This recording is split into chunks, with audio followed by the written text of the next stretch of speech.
కోరుకున్నాడు. నారాయణ నారాయణ. గజాసుర, తొందరపడి వాగ్దానం చేయవద్దు.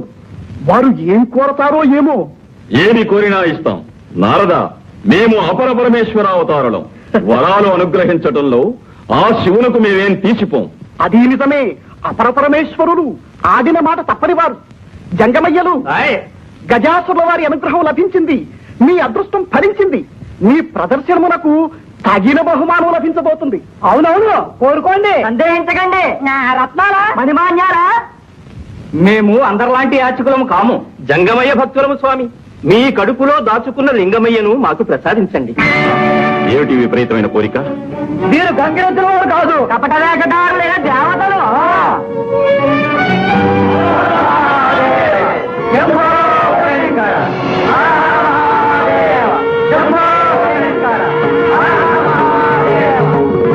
ఎంత మోసం! మోసం కాదు గజాసుర, లోకక్షేమం కోసం ఈ వేషాలు వేయవలసి వచ్చింది. అందరి వాడైన ఆదిశంకరుడు నీ ఒక్కడికే దక్కాలనుకోవడం స్వార్థం కాదా? అందరి హృదయాలలో వెలిగే ఆ ఆరణి జ్యోతిని నీ గర్భకుహరములో బంధించడం దుశ్చర్య కాదా? సృష్టికి ఆధారభూతులైన ఆది దంపతులను వేరు చేయడం దురుద్దేశం కాదా? ఏమంటావు? నారాయణ, మాట ఇచ్చే ముందు నా మాట వినుంటే ఎంతవరకు వచ్చేదా? ఏమంటావు గజాసుర? అపర పరమేశ్వరుడునని, ఆడిన మాట తప్పనని ప్రగల్భాలు పలికావే, ఇప్పుడు ఏమంటావు? ఆడిన మాట తప్పుతావా? అన్న మాట కాదన్న మాట మేమెరుగం. అయినా చేతులతో తీసేయటానికి శివుడేమీ ఆటబొమ్మ కాదు. చేతనైతే చేవ కలిగితే పాలలోచనని బయటికి రప్పించి తీసుకువెళ్ళండి. నారాయణ నారాయణ. గజాసుర, అదే చిక్కు సమస్య తెచ్చిపెట్టావు. తెలివన్న నీదే తెలివి. అవునవును, శివుణ్ణి రప్పించడం అంటే దిగంతులు వేసినట్టు కాదు. తీసుకువెళ్ళమనండి, చూస్తాం. తెలివన్న నీదే తెలివి. అవునవును, శివుణ్ణి రప్పించడం అంటే దిగంతులు వేసినట్టు కాదు. తీసుకువెళ్ళమనండి, చూస్తాం.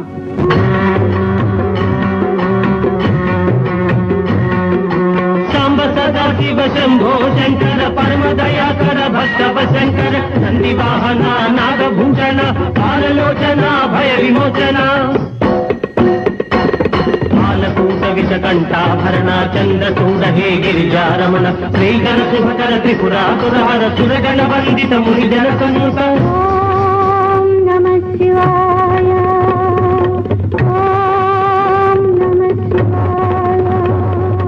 అండపిండ బ్రహ్మాండమునంతా నిండి ఉన్నవో అఖిలాండేశ్వర దీనుల దాచే దీన శరణ్య భక్తుల వచ్చే పరమ భావన నామర వినగా రావా రావా రావా రావా.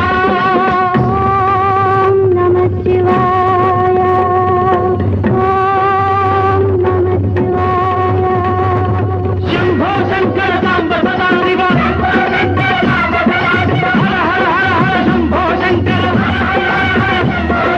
శంభో శంకర సాంబ సదా శివ. ఓం నమః శివాయ. శంభో శంకర సాంబ సదా శివ హర హర హర శంభో శంకర శంభో శంకర సాంబ సదా శివ.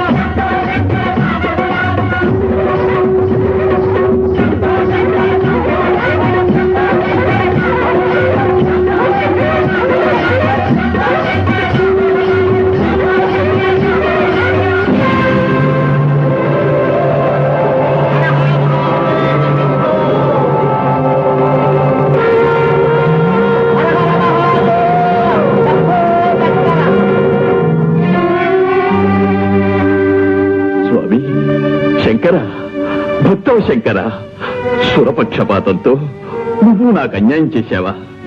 వరం ఇచ్చినట్టే ఇచ్చి నాకు దూరం అవుతున్నావా స్వామి? గజాసుర, విపరీతమైన వరాలు విపత్కరాలు. ఆనాడే నిన్ను హెచ్చరించాం.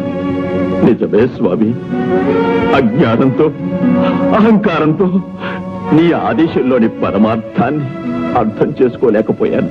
కాని దానికి ఎంత శిక్ష విధిస్తావా ప్రభు? నీ కొలువుకు నెలవై అనంతకోటి కాంతిపుంజాలతో ప్రకాశించిన ఈ శరీరాన్ని అంధకార బంధురం చేసి వెళ్ళిపోతున్నావా స్వామి? నిరంతరం నీ దివ్యమంగళ విగ్రహాన్ని చూస్తూ నీ సమక్షంలోనే ఉండాలని కోరుకున్న నా కళ్ళను చేస్తావా ప్రభు? గజాసుర, విచారించు. నువ్వు కోరుకున్నట్టే జరుగుతుంది. ఎల్లప్పుడూ నువ్వు మా సమక్షంలోనే ఉంటావు, మమ్మల్ని చూస్తూ ఉంటావు. అంతేకాదు, ఈనాటి నుండి మాకు నీపై గల వాత్సల్యానికి చిహ్నంగా గజ చర్మాన్ని ధరించి కృత్యవాసుడనే పేరుతో పిలువబడతాం. ధన్యోస్మి స్వామి, ధన్యోస్మి.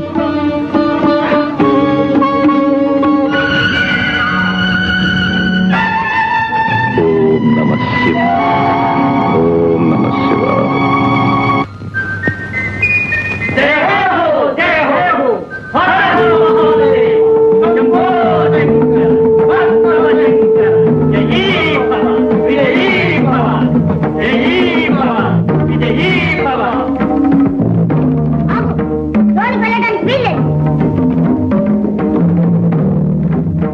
ఫల, మా మందిరంలోనికి వెళ్ళడానికి మాకే అనుమతి కావాలా? బాలక, ఎవరు నువ్వు? బాలకాన్ని పిలిచావు కదా, బాలకున్నే. మాటలు బాగా నేర్చావే. తరువాత సావకాశంగా నీ ముద్దు మాటలు వింటాం గాని ముందు దారి కట్టులే. ఎవరిని వదలవద్దన్న అమ్మ ఆజ్ఞ. అమ్మ ఆజ్ఞ? మేమెవరమో తెలుసా? ఆ అమ్మకు భర్త. అమ్మకు భర్తవో అమ్మమ్మకో నాకు తెలీదు. అమ్మ మాట అంటే మాటే, లోనికి వెళ్ళడానికి వీల్లేదు. బాలక, ఏమిటి హఠం? పసివాడవని శాంతం వహిస్తూ ఉంటే, పెద్దవాడవని గౌరవిస్తూ ఉంటే నీ ప్రల్లదనం మితిమీరిపోతుంది. నీ అహంకారం మరీ ఎక్కువ అవుతుంది.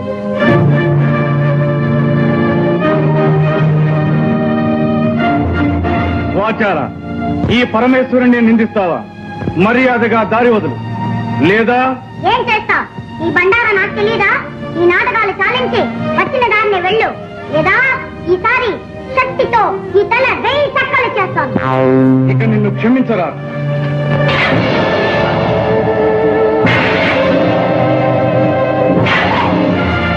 బాలక! జై మాతా!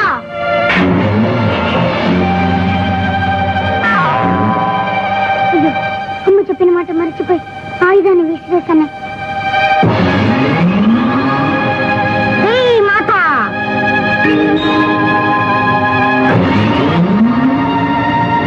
జై మాతా!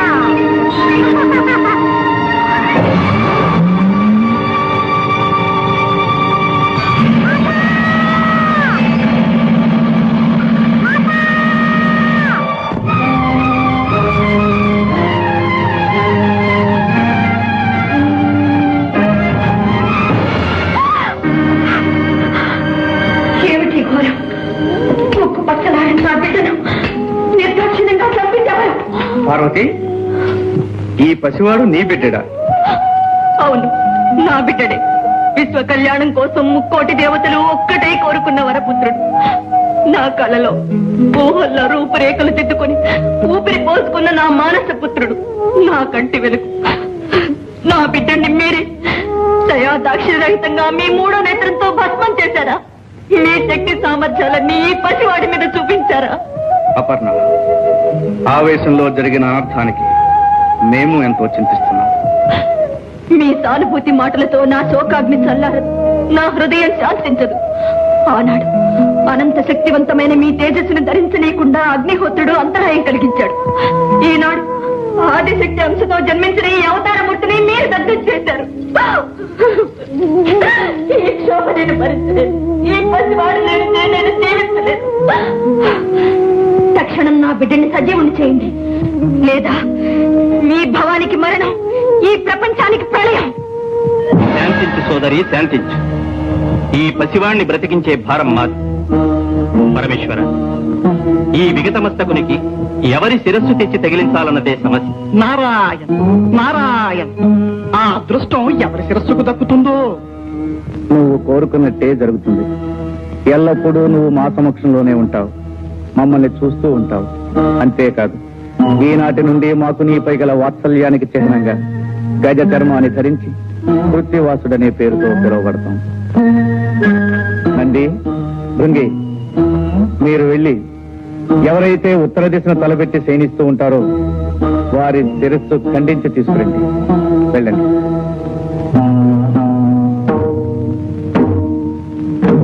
ఒరే, అన్ని దిక్కులు వదిలేసి ఒక్క ఉత్తరపు దిక్కున తలపెట్టి పడుకున్న జీవితలే తెమ్మన్నారే శివయ్య. ఎందుకో తెలుసా? ఎందుకంటావు? ఉత్తరపు దిక్కున తలపెట్టి పడుకున్న ప్రాణి లేవగానే ఏ దిక్కు చూస్తుంది? దక్షిణం, అంటే యమస్థానం. మృత్యువును చేరుగా చూస్తుందన్నమాట. అందుకే ఉత్తరపు దిక్కున తలపెట్టి పడుకోవద్దని పెద్దలు అన్నారు. అదిగో అటు చూడు, అక్కడ ఏదో పడుంది. ఓం నమః శివాయ. ఓం నమః శివాయ. ఒరే, ఈ ఏనుగు ఉత్తరపు దిక్కునే తలపెట్టి పడుకుందిరా. దీని తల తీసుకోవడం. నాయన, నీ ముద్దు మాటలు తనివి తీరా వినలేకపోయానే. ఈ అనర్థం జరుగుతుందని తెలిస్తే నిన్ను కావలి పెట్టకపోయేదాన్ని. నిన్ను చేజేతిలా చంపుకున్నాను. శివ కోపాగ్నికి బలి చేశాను. అమ్మా భవాని, చింతించకు. ఇది జగత్ కళ్యాణానికై జరిగిన సంఘటన.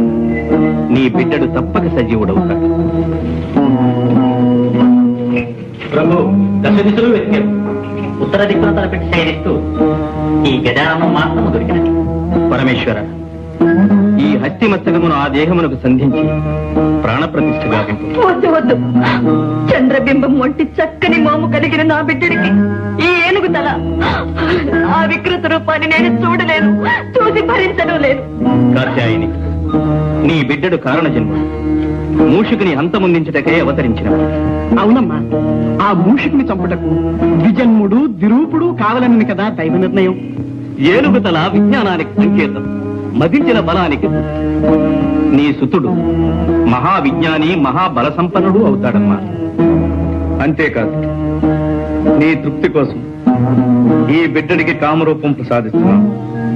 ఎవరు కోరిన రూపంలో వారికి కనిపిస్తాడు. కాదనక చిరంజీవిని చేయండి. భవదనుగ్రహం ఎలాగుంటే అలాగే కానివ్వండి.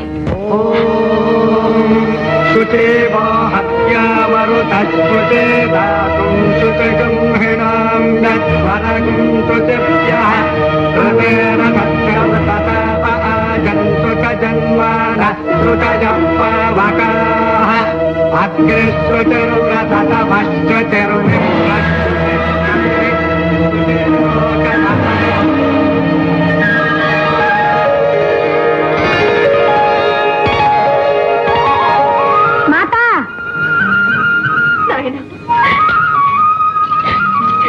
చిరంజీవి,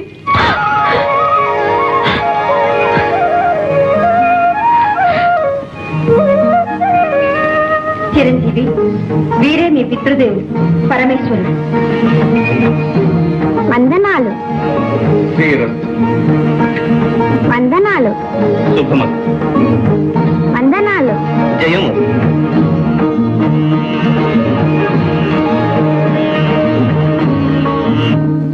విన్నావా నా దేవతలు చేసిన కుతంత్రము? నారాయణ, ఆ పత్రము అప్పటితో ముగిసిపోలేదు మూషిక రాజేంద్ర.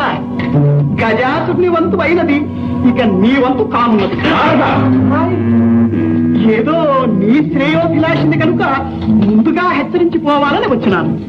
నిన్ను నిర్జించడానికై దేవతలందరూ భవానితో మొరపెట్టుకునగా పార్వతి ఒక మహాశక్తివంతుడైన వీరుణ్ణి సృష్టించింది.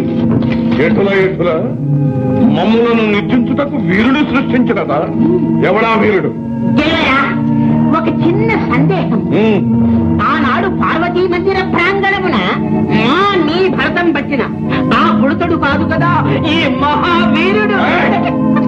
ఆర్భకుడా, మమ్ములను నిర్జించే అర్హతలు వాడికెక్కడు. నారాయణ, నీ మారకునకు కావలసిన అర్హతలేమి? మమ్ములను జయించుటకు అయోనిజుడు, బ్రహ్మ సృష్టితో పుట్టనివాడు. ఆగాదు, ఆ బాలకుడు అయోనిజుడే, బ్రహ్మ సృష్టితో పుట్టనివాడే. ద్విరూపుడు ద్విజన్ముడు కావాలను కదా. అది అయినది. ఈశ్వరునిచే ఆ బాలుని తల నరకబడి మరల గజాసురుని శిరస్సు అతికించబడి బ్రతికించబడి, కావున విరూపుడు ద్విజన్ముడు అయినట్లే కదా. నారాయణ, ఇక జితేంద్రియుడు, బ్రహ్మచర్య దీక్షాపరుడు, సర్వశక్తి సముపార్జితుడు అయి ఉండవలే. అంతేనా? రేపే ఆ చిన్నవానికి కైలాసములో ఉపనయనము బ్రహ్మోపదేశము జరుగునున్నది. కైలాసములో ఉపనయనము బ్రహ్మోపదేశము జరుగున. అప్పుడు బ్రహ్మచర్య దీక్షకు, సర్వశక్తి సంపార్జనకు అర్హత లభించినట్లే కదా. అవును. మొక్కగా ఉన్నప్పుడే తుంచివేయవలి. ఆ ఉపనయన కాండ ఎలా జరగగలదో సూచదను. ధ్రువంతే రాజా వరుడో ధ్రువంతే వో బృహస్పతి ధ్రువంతజింద్రశ్చాగ్నిశ్చ రాష్ట్రం దారజతాం ధ్రువం దేవీం వాచమజాయంత దేవాః తాం విశ్వరూపాం వచనో వదంతి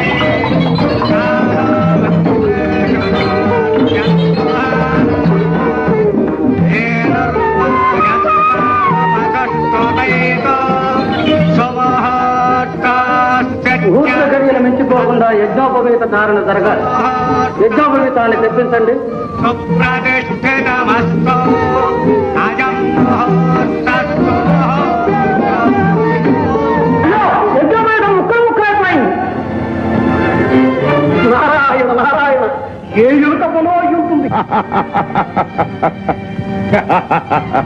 సువర్ణ తంతువులతో ప్రత్యేకంగా తయారు చేయబడిన యజ్ఞోపవీతమది. ఏమిటి కట్టం?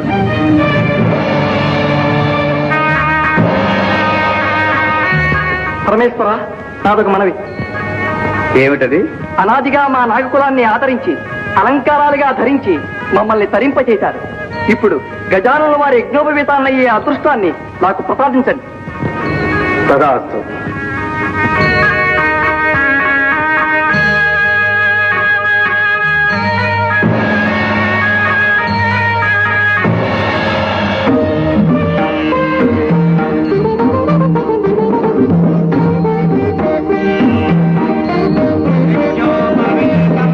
పరమం పవిత్రం ప్రజావతేర్యత్సహజం పురస్తాదే ఆదుష్యమగ్రిజం ప్రతిముంచ శుభ్రం యజ్ఞోపవీతం బలవస్తు తేజః యజ్ఞోపవీత ధారణ ముహూర్తస్సు ముహూర్తం.